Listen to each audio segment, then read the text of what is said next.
Item ಯಾವುದೇ ಇರಲಿ try ಮಾಡಿ ಆಚಿ ಚಿಕನ್ ಮಸಾಲಾ. ಆಚಿ ಚಿಕನ್ ಮಸಾಲಾ. ಇವತ್ತಿನ ಪತ್ರಿಕಾಗೋಷ್ಠಿಯ ಮುಖ್ಯ ಉದ್ದೇಶ ಏನಂದರೆ,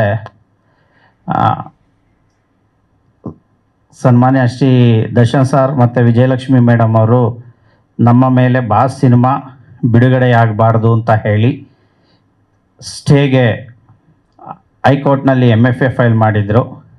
ಅದನ್ನು ಕೋರ್ಟ್ ಡಿಸ್ಮಿಸ್ ಮಾಡಿದೆ ಮತ್ತು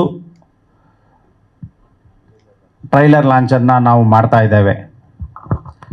ಇಲ್ಲಿ ನಾವು ಏನು ವಿಷಯ ಹೇಳಕ್ಕೆ ಬರ್ತಾ ಇದ್ದೇವೆ ಅಂದರೆ, ಸ್ಪಷ್ಟವಾಗಿ ಹೇಳ್ತೇವೆ, ಬಾಸ್ ಚಲನಚಿತ್ರ ನಿರ್ದೇಶಕನ ಕಾಲ್ಪನಿಕ ಕತೆ.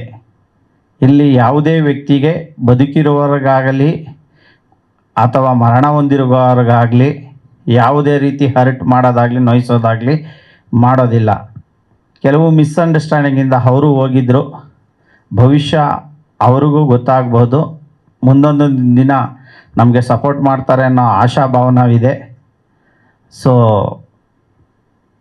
ನಾವು ಇವತ್ತು ಟ್ರೈಲರ್ ಲಾಂಚ್ ಇವೆಂಟ್ ಮಾಡಿದ್ದೇವೆ.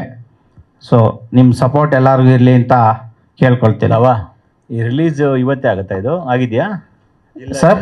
ಇಲ್ಲ ಸರ್, ಇಲ್ಲ. ಅಲ್ಲಿ ಏನಾಗಿದೆ ಅಂದರೆ, ಅಲ್ಲೊಂದು ಕನ್ಫ್ಯೂಷನ್ ಇತ್ತು, ರಿಲೀಸ್ ಇವತ್ತೇ ಅಂತ. ಇಲ್ಲ ಅಲ್ಲಿ ಏನಾಗಿದೆ ಅಂದರೆ ಸರ್, ಟ್ರೈಲರ್ ಲಾಂಚ್ ಅನ್ನೋದನ್ನು ನಮ್ಮ ಕೋ ಡೈರೆಕ್ಟ್ರು ಅಲ್ಲಿ ಜಡ್ಜ್ಮೆಂಟ್ ಆದಾಗ ಟೈಪ್ ಮಾಡ್ತಿದ್ರು. ಆ ಟೈಪಿಕಲ್ ಮಿಸ್ಟೇಕಿಂದ ಇವತ್ತು ಆಗ್ತಾ ಇಲ್ಲ ಸರ್, ರಿಲೀಸ್ ಆಗ್ತಾ ಇಲ್ಲ ಸರ್. ನೀವೀಗ ಒಂದು ಕ್ಯಾಪ್ಷನ್ ಹೇಳಿದ್ರಿ, ಅಂದರೆ ಇದು ಕಾಲ್ಪನಿಕ ಹಾಗೆ ಅಂತ. ಬಟ್ ಟ್ರೈಲರ್ ನೋಡಿದಾಗ ಅದೆಲ್ಲವನ್ನ ದಾಟಿ ಅದು ಏನು ಅನ್ಕೊಂಡಿದೀವೋ ಅದೇ ಸಿನಿಮಾ ಅಂತ ನಮ್ಮ ತಲೆಯಲ್ಲೆಲ್ಲ ಓಡ್ತಾ ಇದೆ.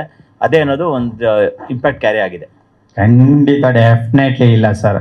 ಇದು ನಿರ್ದೇಶಕನ ಕಾಲ್ಪನಿಕ ಕತೆ. ನಾನು ಡೇ ಒನ್ನಿಂದನೇ ಹೇಳ್ತಾ ಇದ್ದೀನಿ, ಇವತ್ತು ಹೇಳ್ತಾ ಇದ್ದೀನಿ, ಇದು ಕಾಲ್ಪನಿಕ ಕತೆ. ಯಾವುದೇ ನೈಜ ಘಟನೆಗಳನ್ನು ತಗೊಂಡು ಮಾಡಿರುವಂಥ ಘಟನೆ ಅಲ್ಲ ಸರ್. ಅದೆಲ್ಲ ಪಾಸಿಟಿವ್ ಲೈನಲ್ಲೇ, ಅಂದರೆ ಅವ್ರ ಪರವಾಗೇ ಇದೆಯೇನೋ ಅಂತ ಅನ್ಸುತ್ತೆ ಅದು ಅಂತ. ಈಗ ನೀವು ಕೇಸ್ ಈಗ ಏನಾಗಿದೆ ಗೊತ್ತಾ, ನೀವು ಇನ್ಸ್ಪೆಕ್ಟರ್ ಏನು ಹೇಳ್ತೀರ ಒಂದನ್ನ ಕೇಸ್ ಇದು A10 ಹಾಕ್ತೀನಿ ಅಂದರೆ A1 ಹಾಕ್ತೀನಿ ಅಂತ. ಸೊ ಈ ವಿಚಾರ ಎಲ್ಲ ಮುಂದೆ ಅದು ಇಶ್ಯೂ ಅನ್ಸಲ್ವಾ ನಿಮ್ಗೆ? ಅದು ಇಲ್ಲ ಸರ್, ದಯವಿಟ್ಟು ನೀವು ಯಾಕೆ ಎಲ್ಲನೂ ಕೂಡ ಅದಕ್ಕೆ ಕಂಪ್ಯಾರಿಸನ್ ಮಾಡ್ತೀರಾ? ನಾವು ನೋಡಿದಾಗ ಅನ್ಸಲ್ವೇನ್ರಿ? ನೋಡಿದಾಗ ಹಂಗೆ ನೀವು ದಯವಿಟ್ಟು ಒಂದು ಕ್ರೈಮ್ ಥ್ರಿಲ್ಲರ್ ಕಥೆಯ ಅಂದರ ಇರುವಂತಹ ಚಿತ್ರಗಳಲ್ಲಿ ಎಲ್ಲ ಬರುತ್ತೆ. ಇಲ್ಲಿ ನಮ್ಮ ಸಿನಿಮಾದು ಯಾವುದೇ ಒಂದು ನೈಜ ಘಟನೆಯನ್ನು ತೆಗೆದುಕೊಂಡು ನಾವು ಮಾಡಿಲ್ಲ ಸರ್.